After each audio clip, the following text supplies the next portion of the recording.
We strongly warn viewers to exercise caution before we start. The following information is provided solely for amusement and educational purposes.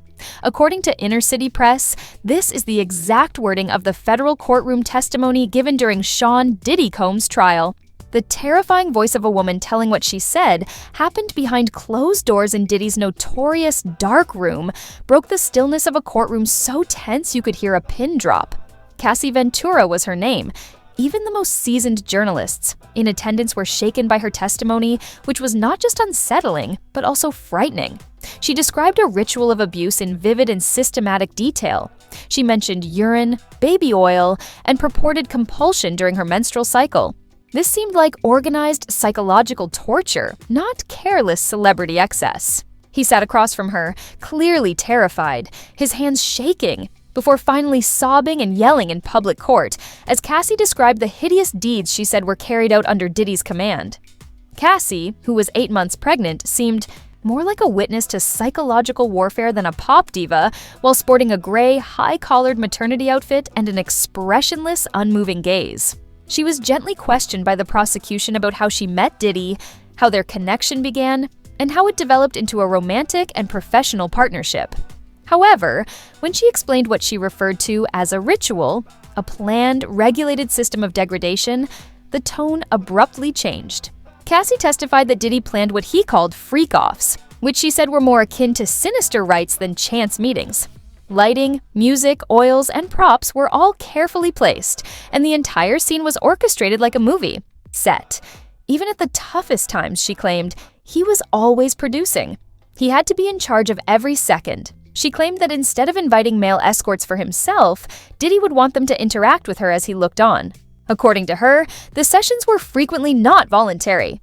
They had a rigid 4-step structure, starting with forced narration, in which she had to explain what was happening out loud, much to an erotic audiobook, while Diddy listened in the corner and demanded graphic details. As she described how he forced her to express every feeling and idea, her voice faltered. Cassie claimed that while she was frequently under the influence of drugs Diddy gave her, such as pills, booze, or marijuana, she was too confused to refuse and yet remembered everything. "I didn't know how to say no to someone who had my entire life in his hands," she admitted, even though I knew it was wrong. "If you don't do it, someone else will," Diddy allegedly said after she refused, calling her dull. Everyone in the courtroom, including Diddy's own family, fell silent in shock. She said that the touching phase was the second step. According to Cassie, Diddy was obsessed with sheen, the way skin gleamed in dim light. Evidence from a federal raid that Diddy had more than 1,000 bottles of baby oil and lubricants in his possession was presented by the prosecution. He would stop sessions every 5 minutes, she alleged, to reapply oil to her and the male escorts, insisting that their bodies looked like they were wrapped in cellophane. She claimed that if we seemed dry, he would shout. When Cassie explained the why, the courtroom's laughter soon subsided. She stated, "It wasn't about pleasure. The purpose was to dehumanize. You are no longer a human when you are covered with oil. You are a thing." Despite her voice cracking, she persisted. She talked of Diddy either laughing at her or reprimanding her as she slid on the bed linens, losing traction and occasionally crashing. She stated, "It wasn't about sex. It has to do with control, strength, submission." She claimed to have seen red blinking lights that she thought were hidden cameras during the frequently filmed meetings. Although she had no idea where the video went, she was positive it was stored. Even more unsettling, Cassie revealed that Diddy's helpers would come into the room in the middle of a session to change the lighting, offer towels, or reapply oil, not to stop anything. "No one spoke," she remembered. "They pretended that it was commonplace." She used eerie language to describe the final level, which she named oral servitude. Cassie said that she hurried through it for survival reasons rather than disobedience. She stated, "I wasn't there because I wanted to be. I was there because I was worried that if I didn't, he would take my place." She stated that Diddy would instruct her to slow down, make eye contact, and talk to the escort, treating the acts as if they were a movie. She remarked, "He sat there like a porn director." Intercourse was the 4th phase. Occasionally, Diddy would observe, and other times he would take part. She responded it relied on his level of faith in the escort. He joined if he trusted them, but he sat and watched, playing what she called God. However, she claimed that what followed was the most startling aspect. According to Cassie's testimony, Diddy frequently insisted that she rub the male escort's nipples and chest with his semen. She sobbed as she said, he liked it. He claimed it gave him a sense of strength. A juror appeared physically unwell. One reporter let out an audible gasp, and the court ruled for a 5-minute break. Cassie recounted more somber sessions when the court reconvened, saying she was frequently compelled to attend throughout her menstrual cycle. She was not permitted to rest. It got messy at times, she remarked. There is blood all over, and as if everything were routine, staff members entered carrying extra linens. On one occasion, she claimed, a male escort peed on her as she lay drunk and motionless on the ground. 2 males were standing above me. She remarked, I didn't even feel like I could speak. She acknowledged that the cycle was maintained by her fear of desertion and jealousy. He warned me that no one would believe me if I left. I also trusted him. Her words reverberated throughout the courtroom, barely broken by the typing of court. Reporters.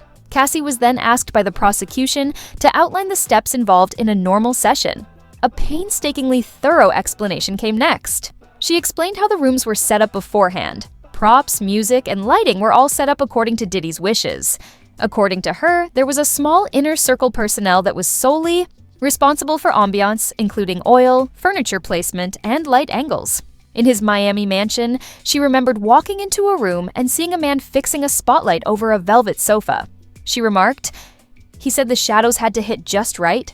Cameras were always present, some inconspicuous and some concealed. I stopped trying to count them at one point, she claimed. Diddy frequently gave her mysterious drugs that he said would make her feel it better. When Cassie asked a staff member what the pill was, the prosecutor showed her a text exchange, in which the staff member replied, "Don't worry about it. Take it," says Huff. She said that for hours thereafter, she felt lost. She mentioned elaborate leather-bound gadgets that she didn't comprehend as part of the props. She remarked, he brought someone in to demonstrate it. She asserted that Diddy had hired a male prostitute to train her. Then the ceremonies began. He allegedly held spiritual freak-offs on Diddy's birthday or during full moons, reciting what he said were ancient African writings, burning incense, and playing tribal music. According to Cassie's testimony, he said it was about power. He claimed that I was assisting him in directing something greater than himself. The courtroom was in disbelief. Following a number of emotionally intense days, the prosecution turned its attention to Diddy's alleged physical assault. Cassie had a straightforward response when asked if the alleged darkroom ceremonies ever turned violent. Yes, often. She explained that Diddy's control was purposefully extended and the violence wasn't unplanned. She claimed that he would lose it if I violated his morals. He would grab me if I sobbed, paused, or turned my head away.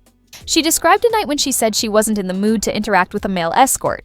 According to reports, Diddy took her by the arm, pulled her into the room, and closed the door after them. She claimed that because I had ruined his night, he yelled at me. He then gave me such a forceful shove that I landed back on a metal bed frame. I'm still scarred. A picture of that scar, taken by a doctor years later, was shown by the prosecution. However, that was not a singular occurrence. On another occasion, she claimed to need air and attempted to leave in the middle of a session. She stated that Diddy smacked her and blocked the door, but not in a furious manner, but rather in a chilly, corrective manner, akin to a parent reprimanding a child.